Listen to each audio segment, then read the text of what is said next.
Eu tenho tanto pra lhe falar, mas com palavras não sei dizer como é grande o meu amor por você.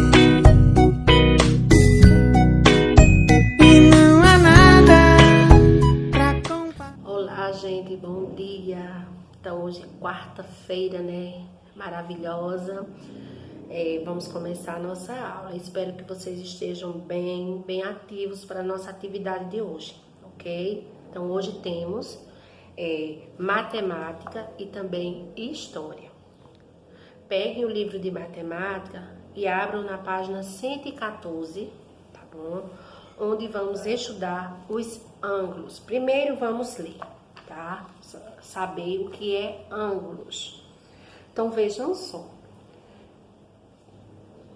Como vocês já sabem, chamamos de vértice cada encontro de linhas marcada por um ponto. Chamamos a abertura de um vértice de ângulo, que é medido em graus, cujo sinal é uma bolinha, um pontinho assim. Os ângulos podem ser retos, agudos, obtusos, rasos ou de uma volta. Então, as figuras aí abaixo possuem ângulos retos, como vocês estão vendo aí na imagem. Nos outros polígonos, os ângulos podem ser maiores ou menores do que o ângulo reto. Nessa primeira imagem, você está vendo um ângulo obtuso. Então, ele é maior que o ângulo reto.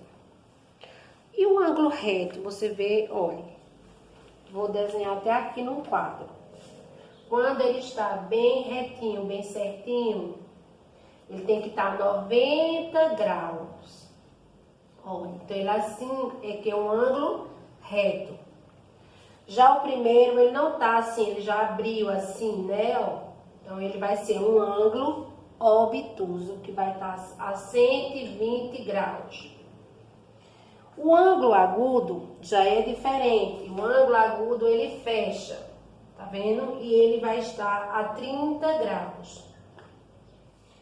O ângulo raso, ele abre totalmente e vai estar a 180 graus. E o ângulo de uma volta, então ele fecha, ele dá essa volta todinha, é como se ele circulasse tudo e formasse um círculo.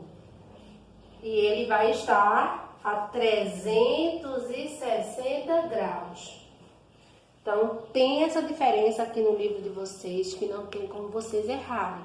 Tem a definição do ângulo obtuso, que está aqui, o ângulo reto, o ângulo agudo, temos o ângulo raso e também o ângulo de uma volta, que ele está aí.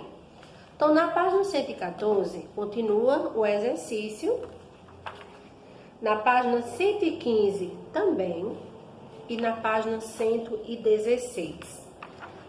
Finaliza na página 116 o assunto de matemática. Agora, quero que vocês peguem história.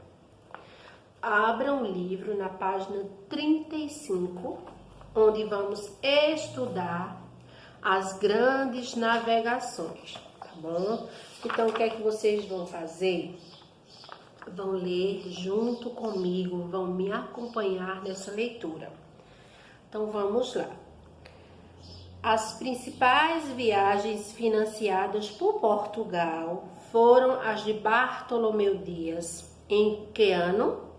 1488. Isso aí.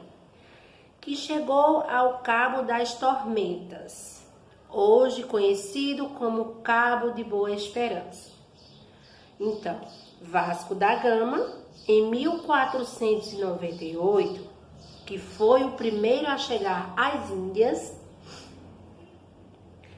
e Pedro Álvares Cabral, em 1500, que chegou até o Brasil e depois seguiu viagem para as Índias.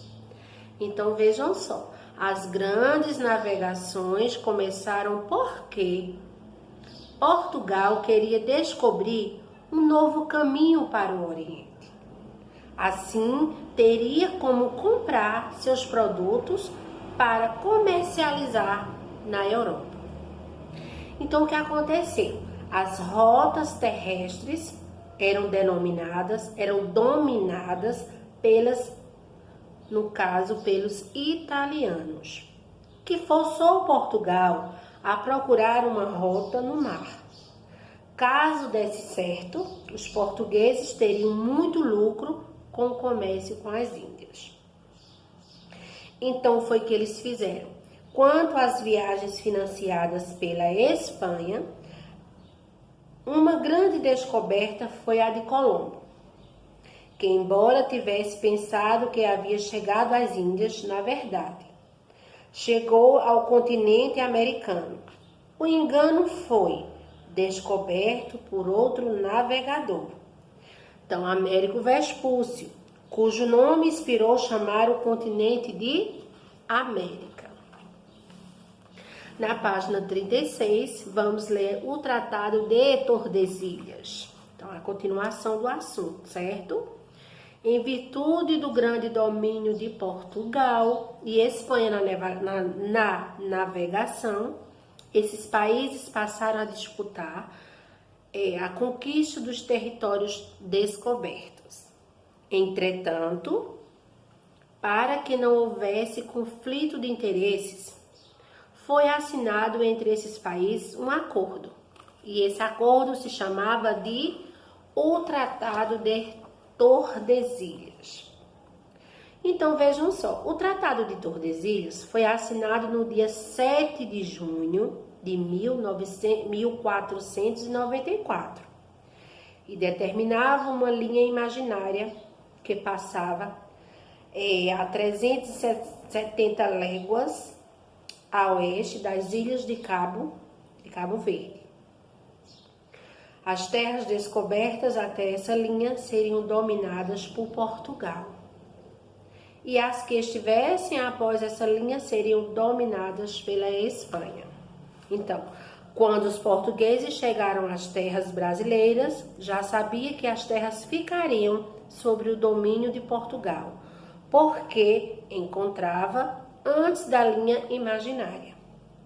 Só que outros países, como Inglaterra, Holanda e também a França, não reconheciam tal acordo e por isso não o respeitaram. Então foi que aconteceu, esses países passaram a ocupar e dominar as terras que Portugal e Espanha achavam que eram suas.